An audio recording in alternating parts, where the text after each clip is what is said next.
Hello everyone, welcome back to Kerbal Space Program. We're doing some really cool stuff today. We're going to begin getting out of the basics of the game and getting into some cool projects.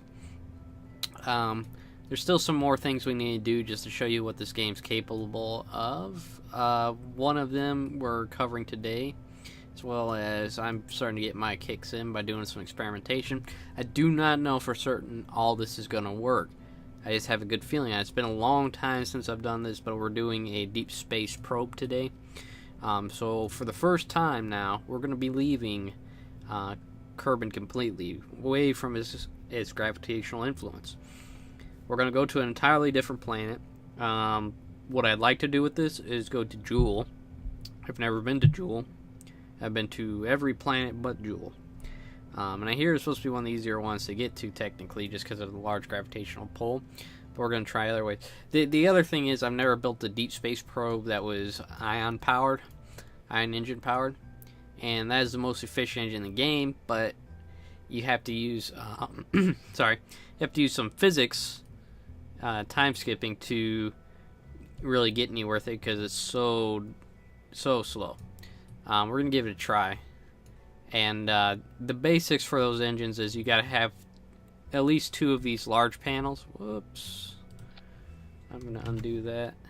Control Z action. Very important control to remember if you're building rockets. We need 2 of these large solar panels to power this engine. You may have saw it on my Reckland Mark II satellite.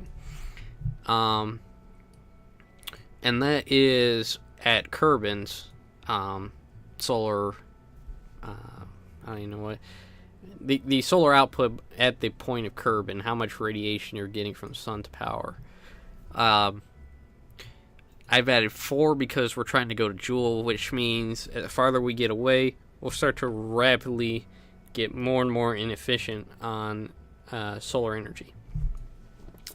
To be honest, I'm not entirely certain that 4 is going to cut it at all when we get to Joule, because most deep space probes, they recommend using these thermoelectric. Where are you at? There you are. Thermoelectric generators. These do not operate on solar; they operate exclusively on electric charge. But it takes tons of them just to power one measly ion engine. It just doesn't have the output. These are comparable in output, by the way, to these static photovoltaic panels. They do the same thing. These are just solar based, and you'll notice I have a few of these too, because these will not be extended till the last stage. I want to make sure we have enough power to maintain control of the vehicle. So we're gonna try 4, and we're gonna see where we get. I have no idea we even have enough fuel to get to Joule, or if we are going to actually escape Kerbin pull with this thing. Should do it. Don't know for sure. I've not tested this rocket whatsoever, or this design. I've made designs similar, but I never know in this game. So we're gonna do a few things in this episode. One, we're gonna have the first spacecraft to leave Kerbin orbit. To facilitate this, I'm going to show you how to do a gravitational assist using the Moon, however you want to say it, spelled M-U-N, to give us an acceleration, and this should also push us further out in the solar system than we would just in a normal escape without it. Also will save us a ton of fuel. So super handy. I recommend doing it whenever possible. So I'll show you how to do that. And what we'll do is I'll show you the launch, show you how to do the escape, and then we'll cut away as I attempt to get to another planet. If I make it, I'll show you us coming in, and we'll try and get into orbit and have all that fun stuff, and we can play around a little bit. So let me go ahead and get this to launch, and hopefully it doesn't just shake apart, because I've never even tested this on the launch pad.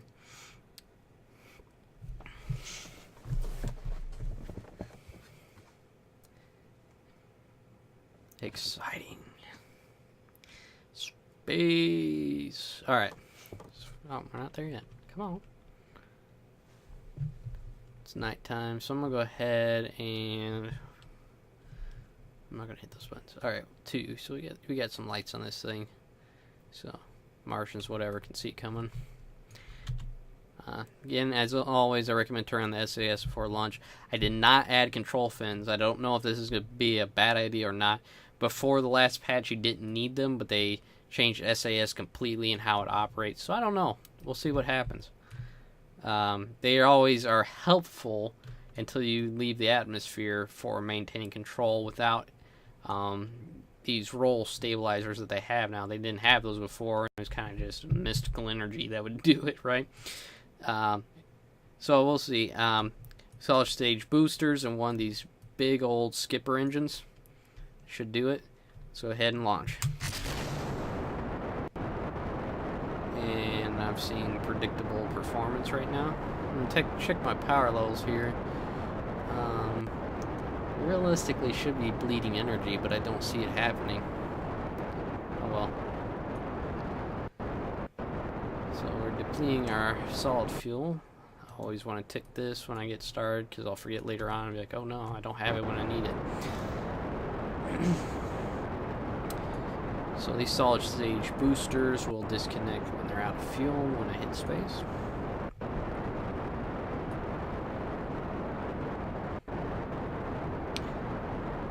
By the way, if you didn't notice, the name of this probe is Strider 1. I like that name, so I went with it. And here we go. Beautiful.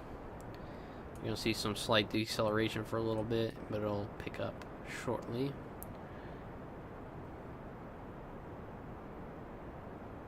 And there it goes. Beautiful. You see our ascent is slightly off kilter. We just don't have enough roll stabilizers for this big fuel tank. That's why I was kind of wondering if we should have added those rudders. But we'll be alright, looks like. So, if you saw my first video at all, I usually like to wait till I'm about at 600 before I roll this thing over 570, 580. And we'll be there shortly.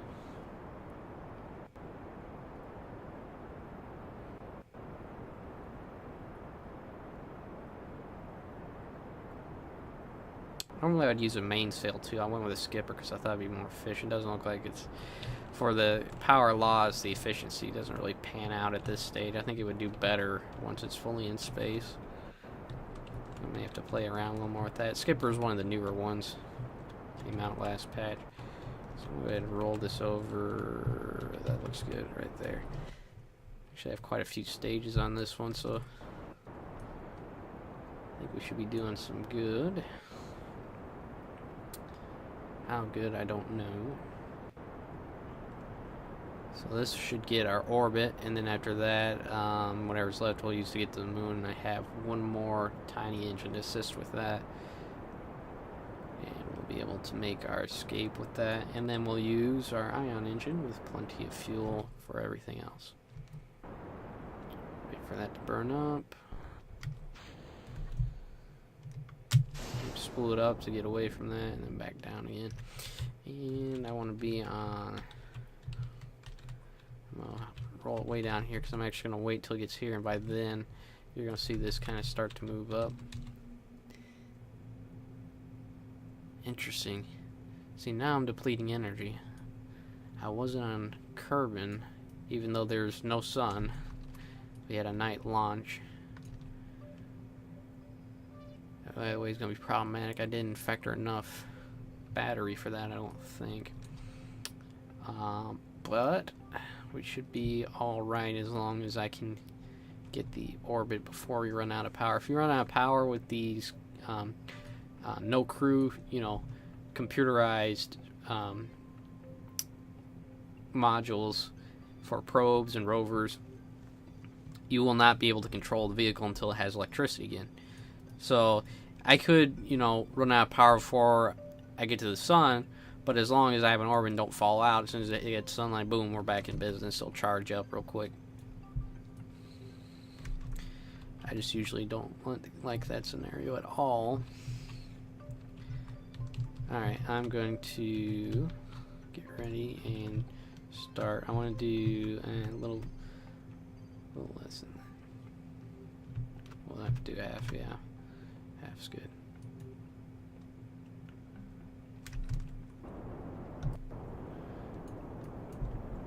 I was expecting this engine to run out of fuel a lot faster than this, but looks like it's holding up alright. I need to adjust this because we're just not. We're starting to drop out here. Alright, we'll go full burn. Burning all the fuel.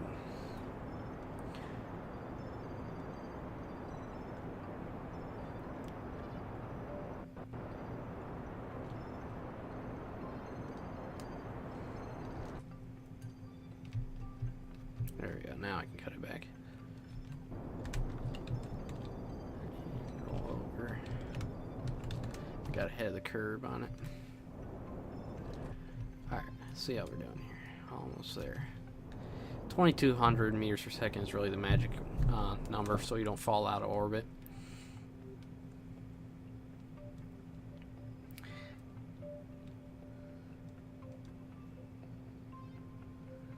And we want this to be about 70 so we don't get any drag.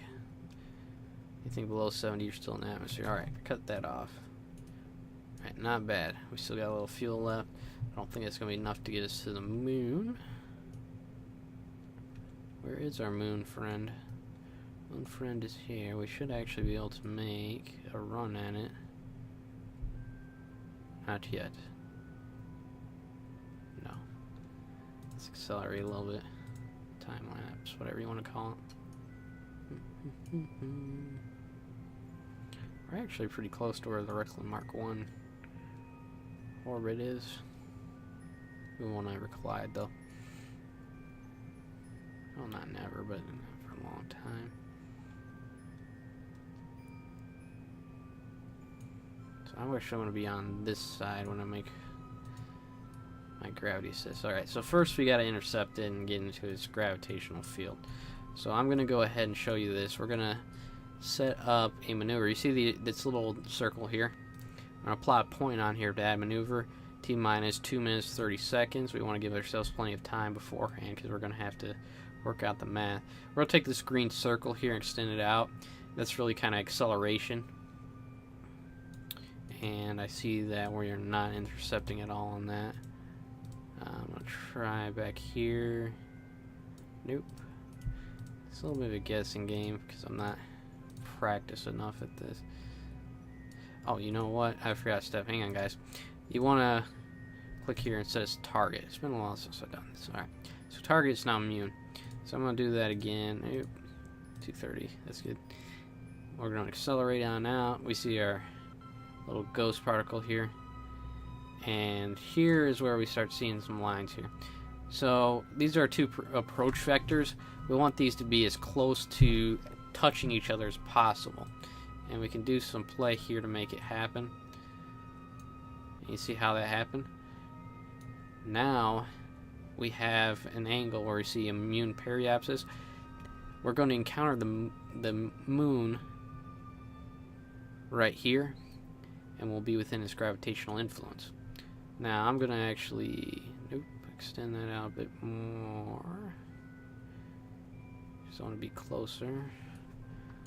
Alright, that looks good. We'll do that. And you can see it's estimated we'll need 900 more meters per second to get into that gravitational field. And then we'll see this little blue icon here. This little blue icon is that maneuver. All that math you point out and everything, that's where you want to be pointing at when you make that burn. And we'll have a little countdown clock here as to when we need to make it. So I'm going to accelerate up a little bit because I'm impatient. I'm sure you are too. We don't want to go too fast because this time warp has an effect where it will it takes a few seconds to track back down, right? When you start getting faster. Hang on, guys. Coming up on our maneuver, so I'm going to go ahead and burn probably a couple two seconds early here. I'm going to go with 50% throttle again. And this fuel tank will burn up before we finish. But when you get like way up in here, you gotta factor. Oh, it's gonna take a second for it to stabilize and get back. So you can quite often overshoot whatever you're aiming for doing that. So you gotta be careful. All right. Holy explosion, Batman! I ignited that fuel tank, whatever's left in it. Scary when that happens. I didn't think this engine was powerful enough to do that.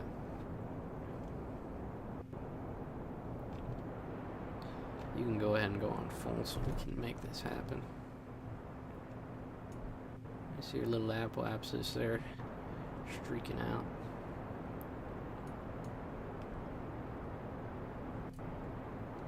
It's actually working out pretty good right now. Like I said, I never tested this. I had doubts as if it would work or not. We don't have simulators here in Kerbal Space Program like NASA does to work out all the math. Hey, it's going to do this. It'd be handy, but at the same time, take the fun out of the game because this whole game is about messing up.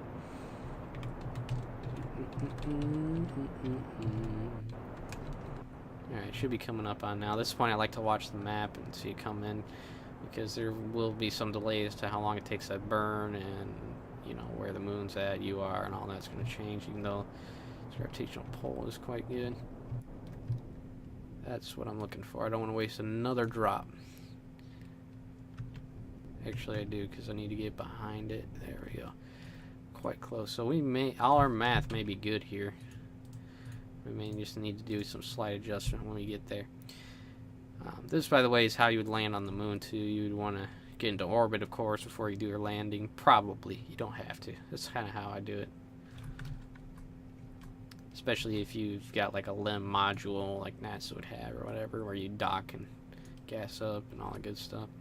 Alright, so we're going to use our time acceleration again. We're going to go see the moon. There it is. There's that guy. Say goodbye to Kerbin, because we're only going to get farther away from this point. There's our friend the sun, charging our batteries up. Beautiful. And we won't have no battery issues once I get the big sails deployed. You'll like them.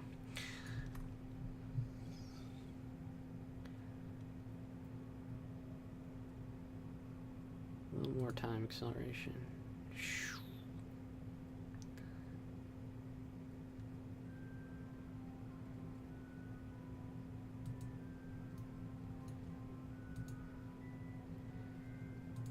Alright, that's kind of what I was talking about, how it takes a second when you get those speeds. Alright, there's Kerbin way off there.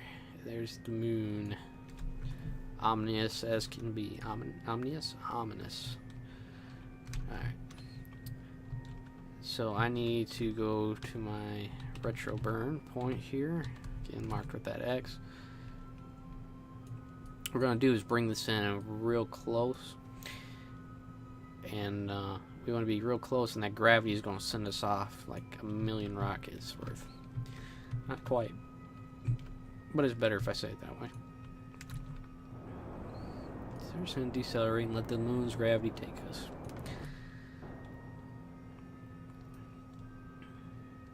I've never shown this part in any of my other videos, by the way. These gravity assists is just something new I started doing because I was reading it.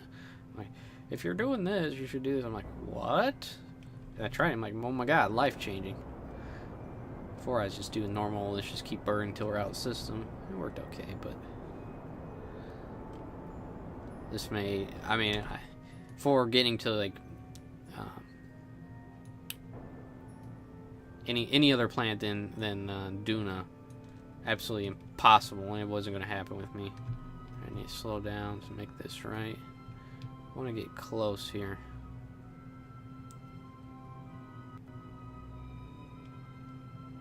Just spin the heck out of it, but don't want to go into orbit.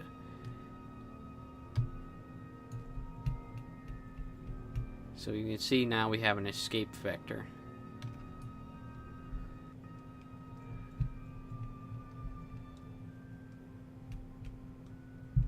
Which should take us further out than Kerbin's orbit. Alright, so now we just buckle up and enjoy the ride. Go slingshot on around.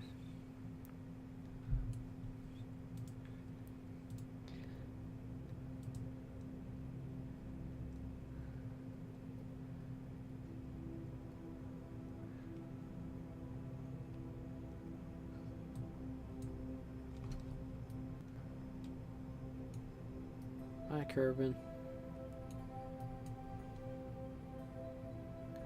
Need the moon to charge up our batteries again real quick.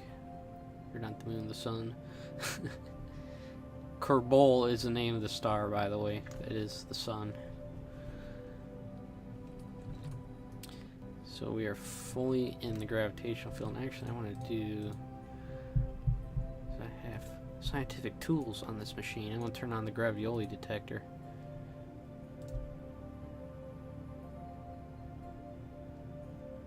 If I were a scientist, I would know how... I am a scientist, sort of. I have a science degree.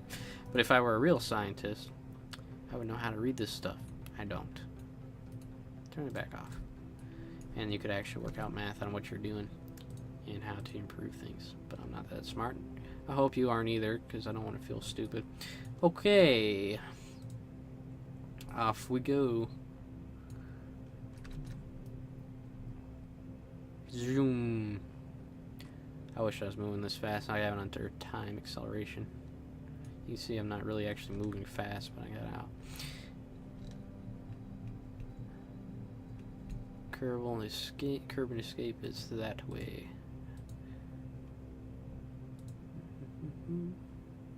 Massive time acceleration. Bye.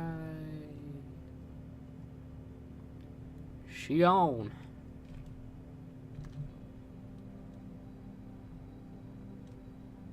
Weird, I can actually see Minimus better this far out. If I was at Kerbin, I can never spot it. Even though you actually can. It's just like a little speck. We'll go there sometime. Alright, let me slow it back down. So now, we are no longer bound to Kerbin at all. We are orbiting the solar system. So now, I'm going to cut away, and I'm going to try and hit something in this direction. I would like to go to Jewel. Don't know if we can make it. I definitely probably can make Duna. So if, you know, beggars can't be choosers, I'm going to do that. So I'm actually going to quick save at this moment. So I can always go back to this point.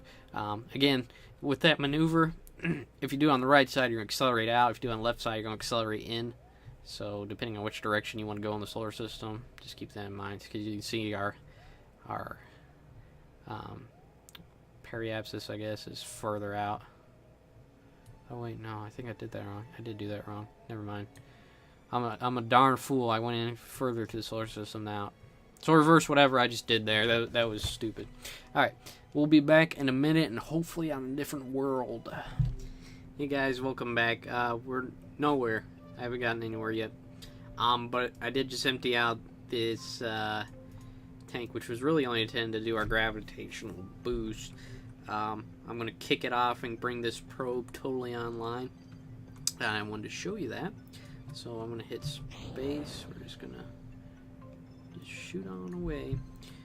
And we're going to deploy our communications array. Pretty. And then we're going to bring the panels on, which is the coolest part.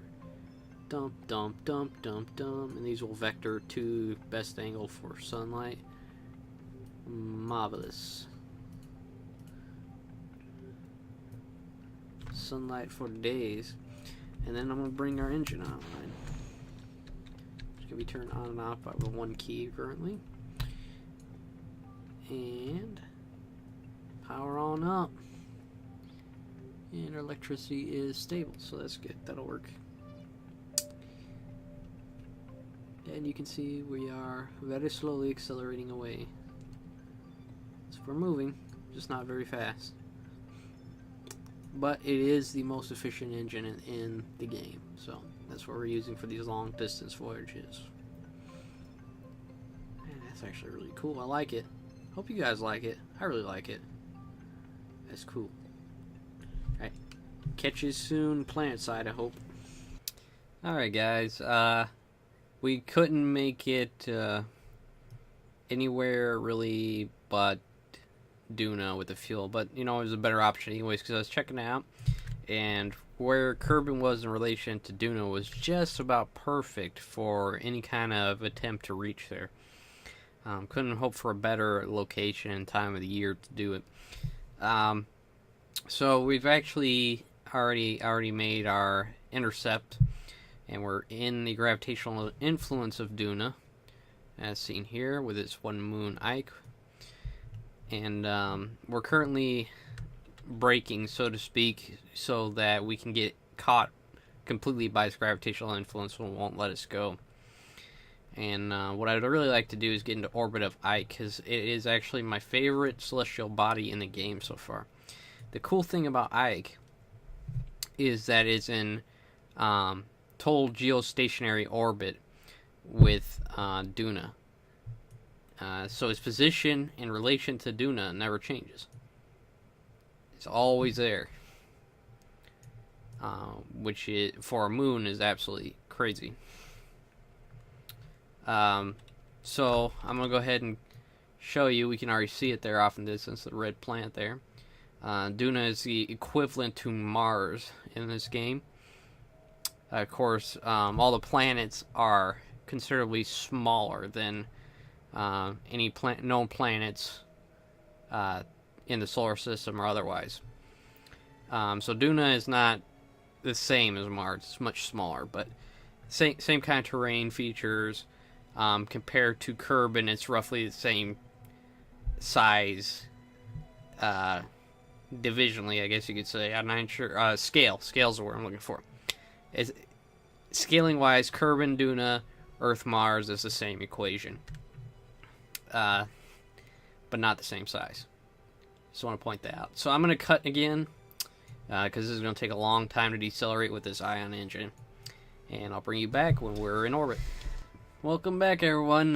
Cutting you back in to see where we're at. Just epically pan over. There is Duna. Pretty as can be.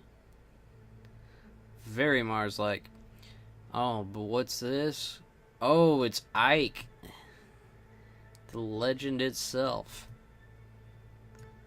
We are in orbit of Ike around Duna. Different moon, different planet altogether from where we come from.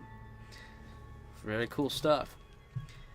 And just to show you, I'm actually orbiting very close to Ike at 39,000 meters.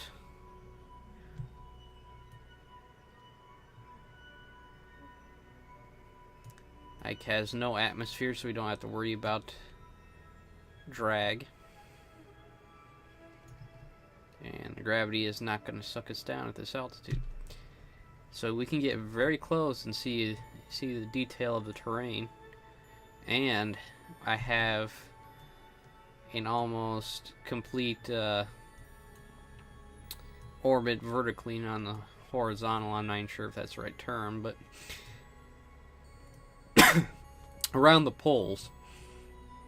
And this gives us a near constant view of Duna, and I can show you just by doing acceleration here.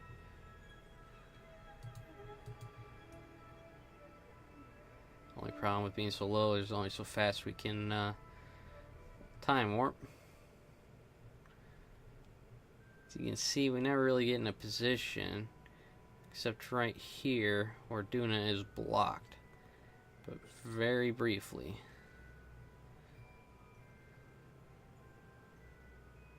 And it's back.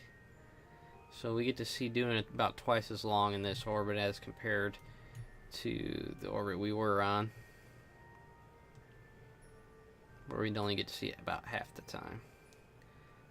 The only time we don't get to see it is right here. So you can see here, here, and here. If we were orbiting this way around, we'd only get to see it here and here. 50%. So much better orbit. Gives us some view at all times. Anyways, so I'm going to cut back here. You can see my fuel is quite low, so there's no chance of me ever returning. But it's a deep space probe anyways. There's never been a NASA space probe that's ever returned that I recall. Could be wrong on that, but as a matter of fact, the Voyager 1 probe is just now leaving our solar system. It's never coming back. Unless we go retrieve it sometime in the distant future. But good luck ever finding it. Anyways, so I told you we were up to cool stuff, and so we are. So from here, we got some other projects in mind. I'm not going to go into them just yet. Most of them are pretty predictable so far. We'll just exhaust a lot of the common stuff you would do in this game before we get into some cool custom ideas I have. But this has been Let's Play Kerbal Space Program with Rec, and I hope you all have a great day.